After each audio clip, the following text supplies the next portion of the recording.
Hello students, this is your teacher Mackenroe again. So what we are going to do today? We will be learning about the confusing words. There are plenty of words that you must have come across, but sometimes you may think that are they seriously supposed to be those words which have to be put into sentences? Yes, there are several words which makes us confused sometimes, so I'm going to teach you all those things today, and then I hope that you are going to enjoy that. Remember kids, whenever I'm trying to say something here, I would like you to please pick up your pen and a notepad or notebook and write down whatever I am teaching to you, because these are the most important things that you have to do, right? So to keep that in your mind, you will have to do all these things, okay? And today I'll be giving you some assignment also, and sometimes you will have to answer them to me. I'll let you know later that how you have to answer them, and after that we'll just carry on. Okay children, as I told you that I am going to teach something about those confusing words which perhaps make you confused sometimes whenever you are using them in speaking or writing them. So you have to pick up a pen and a notebook and try to write down whatever I'm teaching to you, because later on I'll be giving you some assignments, and by using those words which I'm going to share with you today and which I'm going to teach you today, you will have to use them in your sentences for the assignment. So the first word, stationery. Stationery. What is the differences between them? Okay, as the definition and the meaning are given over there, now we have got the ideas of using all those words. Okay, now but let me explain you that first. Stationery with A, the first one, S-T-A-T-I-O-N-A-R-Y, and stationery, the second one, S-T-A-T-I-O-N-E-R-Y. There are differences with them, between them. Stationery, the first one, the meaning of that is immovable, which is not supposed to be moved, which is fixed. And the second stationery is those office materials which you used. Sometimes you used to go to the shop and you will be stating that I have to buy a stationery for me to use in the classroom. Remember that the stationery that is for the office materials doesn't have plural. Okay, so you cannot use that as saying like stationaries. So if we are going to say stationaries, and if you're going to write stationaries, then that would be wrong. So stationery, that is actually. The next word is advice. Now they look different, but they are actually having the same sound, so it could be counted as one of the homonyms, right? Yes.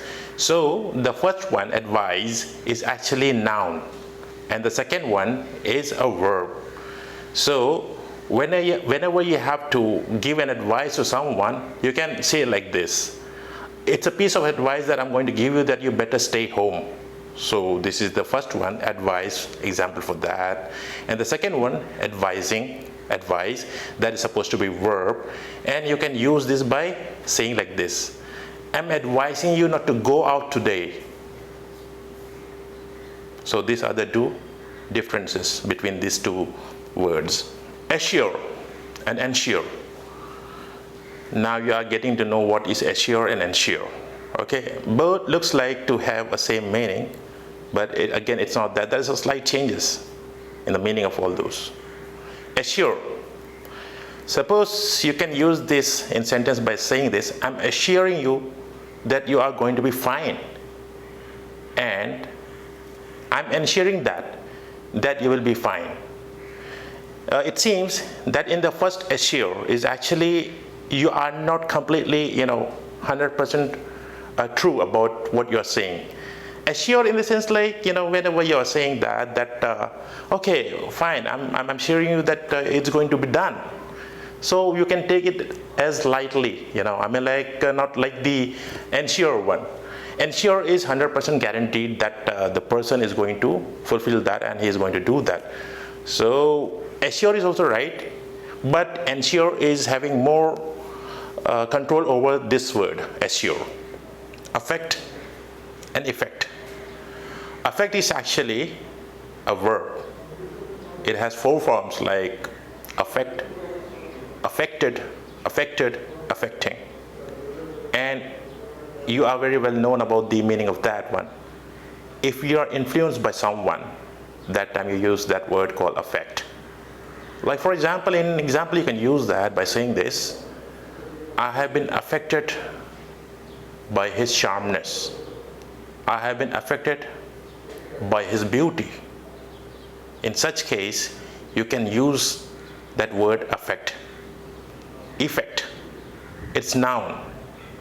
That is actually the meaning of that is outcome or result. In example, you can say the effect of COVID-19 is really dangerous, or you can say the effect of the attack on Mumbai was really bad. The next 2 words are complement. It seems that 2 words are having the same sound, so it can be one of the considered as homonyms also. So the first one, actually it's a noun. Whenever if a task is completed, that time you can use this term as compliment. And the second compliment is actually when you praise someone. If they have done something, a good job, or perform well, or something like that, whenever you have to admire them or praise them, that time you can say it's a compliment. I would love to wish you for your complimentary activities or action that you have done. Okay, the next 2 words are practice. The first one is actually noun, and remember it doesn't have plural. The meaning of that is repetition of an activity to improve skill. The second one, practice, is a verb which has the same meaning as well, to repeat as a way of improving skill. So what are the differences about these 2 words actually here? You have to be careful whenever you are using those words, whenever you are framing sentences, because that will make the difference. Sometimes, we get confused whether it is supposed to be S or C. So you have to keep that in your mind. So practice with the C is actually the noun, and practice with an S is actually a verb. So be careful while you are using those words. Emigrate and immigrate. That's quite interesting. Emigrate, to leave a native in order to reside elsewhere. Immigrate, to move into a country from another one to stay permanently. Okay, suppose if you are a person that you want to leave your own country and you want to settle somewhere else, like America or say Afghanistan or something like that, so that time you are using this word. I'm going to emigrate myself to New York. And if you are emigrating yourself, you'll become an emigrant. And if you are shifting to another place like New York, as I'm telling you, that time you'll become an immigrant for those people over there. You're getting my point? Like for example, again, emigrant. What is emigrant? The person who is leaving his own country is emigrant. And immigrant is that person who is actually going to settle in that particular country by leaving his own native place, native country. So these are the differences actually. Emigrant and immigrant. Okay, the next 2 words are accept and accept. They sound the same, but they have some different spellings over there. Like accept, the first one is starting from E, and the second one actually is starting with A with C over there. And now I'm going to tell you that how are you going to use them. Now you are getting the meaning of accept. Actually, that is actually to exclude or outtake. That's supposed to be verb. And you can use this example by saying this: I like every classes except mathematics because I don't like math. So that's why you can use this word by framing a sentence like this, that I like every classes but or except math. of mathematics. The second one, accept. That's another verb, to receive with approval. When you are receiving something from someone, that's called accept. I'll give you an example. I'm accepting your invitation. I'm accepting to be your friend. You are so good that I accept you also that how you are. So such kind of thing can be used.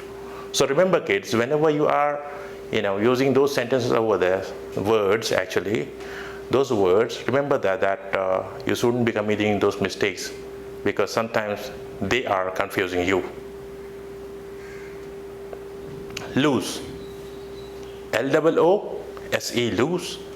And another one, lose. I have heard people saying that also, as they used to pronounce that as loss. But it's not that actually, because it doesn't have double O. Just because of that they are thinking that the sound will be lost, but it's not that. It's lose also. They sound the same. Lose, lose. So both are verb. If you have something which is not fitting you, which is actually do not fit as free from restraint, that thing is called lose. Suppose if you have a shirt or t-shirt which is actually not fitting you, the size is bigger than the normal size of yours, that time you can say that my shirt is actually a loosened one. It won't be comfortable for me to wear it. You can use that example. The second one, lose, L-O-S-E, lose, verb. That is actually to miss, as not able to find. If you are not able to find something, that time you can say, I lost my pen. I lost someone whom I really love a lot. So in such case, you can use the another one, L-O-S-E, lose. Okay, the next two words are pandemic and epidemic. That's quite famous one right now at this moment, because as you know that we have been locked in because of this COVID-19 and because of the pandemic of it. So what are the differences between those two words over there? Pandemic and epidemic. Pandemic, disease that affects widely in population. If COVID-19 would have been limited to that country, China, where it has actually started, so at that time it would have been called as epidemic. But now since it has taken all over the world and all around the globe, so it has become a pandemic. So coronavirus is one of the pandemics actually, you can say. COVID pandemic, COVID-19 pandemic. The next one, epidemic. Epidemic, which is actually a disease that spreads in individuals and it affects only one region. As I told you that if coronavirus would have been limited or affected those places there in China itself and not going out of it, and then it would have been an epidemic. So epidemic like flu, local cold, those are actually communicable disease also, but they are not as dangerous as coronavirus. So pandemic, disease that affects widely in population, and epidemic, disease that spreads in individual and affects only one region. Okay, the next two words are principles. It seems they are having the same sound, but they are having different spellings. All right, the first one, principle, it's a noun, and it's also one of the words which is having plurals. And the meaning of that is a guiding belief or held firmly belief. Okay, like for example, you can say a man of principles, the one who is having his own belief and he is sticking to that belief. That's called principles. And the next one is principle, that's again a noun. I think you are having that personality over there in your school, the most important, or in charge of the organization in your school. Principal. Are you scared of him? Yes, you do. You have to be, because he is the most important and in charge of your school. So principal and principle, which have sometime will be confusing you and creating blunders in you also. So you have to be careful whenever you are using such terms. The next two words are capital. They sound the same, but there's a slight changes because of the spelling out there. The first one, capital, is actually a noun and it has a plural.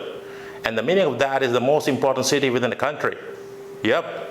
Now I'm going to ask you some question and you're going to answer me now. Okay? What's the capital of India? Yes, you got it. What's the capital of United States of America? Washington DC. Yes, that's the capital of United States of America. The second one, a building which any legislature meets. That is one of the offices, you can say, a building which is actually held for the meeting for all those delegates, like in America, in Washington DC. So that's a place where these people used to meet and they will be having a lot of discussions. Among and between, we do commit mistakes while using such words over there. Among, both are preposition, between also. Among is actually denotes a mingling or intermixing. Like you can say, you are one of those, among those people, you are one of the smartest guy. You can say that as an example. Okay? And the next example for between, you can say like, it's between me and her. Why you have to come in between? It's between me and her. Why you have to come in between? Okay? So among and between. Actually, between is used whenever we are talking in terms of two people. Between him and her. Two people. Among, there are lots of people. I'm one of those, I'm among those who are having a lot of ideas. You can say that if you are out of so many people and you are the one. Among and between. Okay, the next two words are benefit and advantage. Benefit is verb, advantage is noun. So what is the meaning of benefit? To get help or aid from something is called benefit, and the second one, advantage, is actually profit or gain of a good constitution, sometimes it's used in comparison. Now I'll give you some example. Suppose if I'm a tall guy, a tall boy, then it's my advantage that I can be a basketball player. Okay? That is my advantage actually, because I'm tall. I can be going for the basketball thing and all that. I can go and play for some club or something like that. So that could be one of my advantages. And benefit, you can use this also by saying this. If I'm a basketball player, so the benefit of that will be that I'll be a healthy boy, a healthy person, because I have to do that every time. So that get me refreshed every time. So benefit and advantage. The next two words, suitable and appropriate. Those are adjective. Appropriate is actually adjective and verb. And the meaning of suitable is good to use for a specific purpose. And appropriate is accepted culturally and socially. For example, suppose if you have something to wear, for example, a shirt or a jeans, and which is actually comfortable for you to wear, you can say that that shirt is suitable for me to wear. I can wear that shirt and go for a party. Appropriate. Suppose if that shirt is torn, or I mean like having kind of, it's not a party wear or something like that. So how could you wear that? It won't be appropriate for you to wear that to go in a party. Okay? So that are the differences actually. Appropriate, which is actually accepted socially and culturally. Like we say, it's appropriate to say thank you. But it's inappropriate if you don't say thank you whenever somebody helped you. Suitable is just the same as that. When something is actually fitting you, or you can say like if you're comfortable with that, then you can say like it's suitable for me to wear. Disinterested and uninterested. Now let me tell you what are the meaning of those. Disinterested, being impartial or not taking a side in an argument. Uninterested, feeling bored or not interested at all. They have some slight differences over there. Let me tell you. See, if a judge, who is a judge actually? The one who gives verdict in the court. A judge, a lawyer. So that time, suppose if the judge is not doing partial, he has to do impartial. Sometimes he doesn't have to take sides also. Yeah, that he has to do, isn't it? Suppose if a murderer has come up and all of the things are actually against him and some of the things are not actually on his favor, so sometimes the judge has to give the decision like that.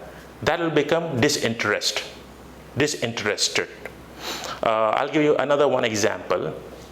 Suppose if the judge is actually not listening to the lawyer and the verdict is supposed to be from his part, so that becomes a disinterested one. A disinterested judgment, you can say. Uninterested, whenever you're feeling bored, you don't want to do anything at all. You don't want to watch TV, you don't want to play football, you don't want to play cricket or something like that. That time you just have to say uninterested. I'm not interested at all. I don't want to do it. I don't want to do it. I don't want to watch it. I don't want to eat. I don't want to. That time, whenever you are feeling bored and you are fed up of something, that's uninterested. So kids, now you are getting the differences: disinterested and uninterested. Okay, that's simple one. Packet, pocket.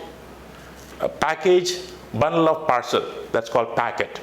It's a noun. And pocket, an attached bag to carry small items stitched to the trousers. Okay, you know it very well, because whenever we carry something and all that, we used to use that, we used to put that in a pocket. And what is packet? Some kind of parcel that you receive. Those are called packets. And this one, which is being the part of your trousers or pant, is called pocket. Okay, the next two words are definition and meaning. Now let me tell you what is the meaning of definition. A statement expressing the essential nature of a topic is called definition, and of course it's a noun. And meaning, an understanding that a word or phrase denotes, that's called meaning. Now let me tell you what is definition, by the way. Suppose if a philosopher says something about one particular topic and particular word or terms or something like that, that time, it becomes a definition. You are expressing it actually, the essential nature of the topic. I mean, like what is essential and what is more important. So just because of that, it becomes a definition. Meaning is actually the elaboration of one particular understanding, the knowledge actually. Whenever you're trying to explain, the complete explanation will be there with the meaning. So now you got that actually, that what are the differences between definition and meaning? So those are those actually. Okay, the next two words are debate and argument. What is debate? A discussion with more than two people ending with a vote to decide. Yep, whenever some big delegates and big shots actually do that, there will be a lot of things to talk about. And but there'll be some conclusion at least at the end of that, and usually it is decided by taking a vote of those people, the individual's vote, you can say. So that's called debate. And argument is something whenever there is no conclusion at all, a process of reasoning or a quarrel which end with no conclusion. I mean, like you will be proving your point that you are right, and the other person is actually who is opposite to you, he will be saying the same thing or she will be saying the same thing as well. So that turns into argument. So that's not good. Argument is always not good actually. So you have to keep that in mind, that what is debate and what is argument. Okay. Joy and happy. Whenever you are extremely happy, that's called joy, and that's noun. And what is happy? Actually, you're happy. For example, like I'll give you one example. Are you happy that you are going to play cricket now? That you have been selected? That is one of that. And what is joy? Like you can say, Christmas is a celebration which brings a lot of joy, a lot of happiness. The happiness is really on the par, extremely happy, you would say. So they are having another, differences over there, happy and joy. The next two words, avoid and neglect. Yep, you can see that right now. Avoid means to keep away from something and someone, and neglect means to fail to care or to fail to attend something. I want to avoid my friends because they are really bad. They smoke, they drink, and I don't want to be in their company at all. So I used to avoid such company. So that is the example of avoid. And what is neglect? I don't take care of my parent. I neglect my parents. They are old and I don't even bother about them. So you can say that also. I neglect my sister. I don't talk to my sister because I don't like her. We usually fight whenever we talk. So in that case, I neglect them. So that is the meaning of that, actually, neglect and avoid. Salon, saloon. You know the meaning of salon, right?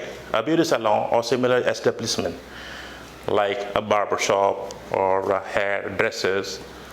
Whenever you have to go to some place like that, similar like that, that's called salon. A beauty salon, a beauty parlor, that's called salon. Saloon, it's a dining room or hall for relaxation, especially in a ship or boat. That could be found in a boat, in a ship also.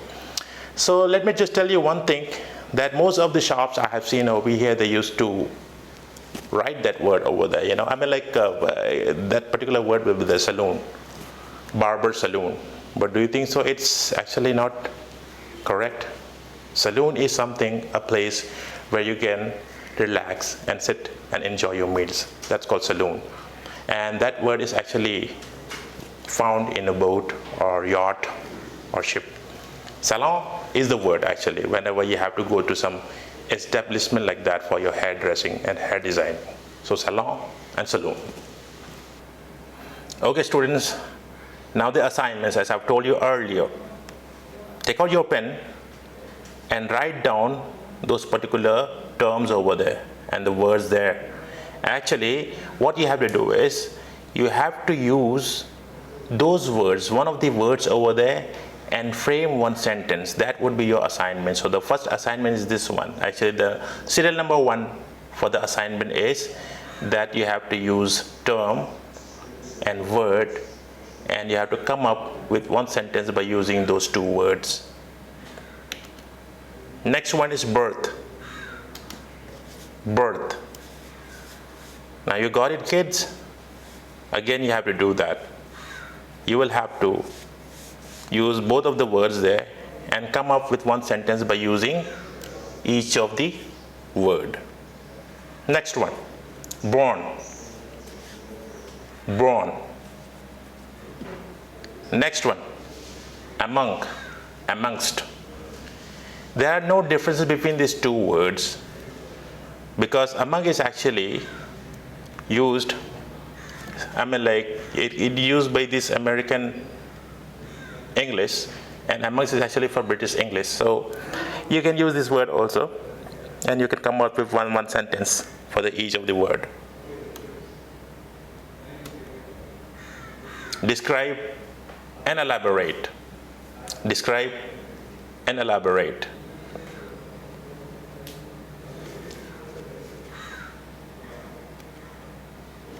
Death and death. Death, death.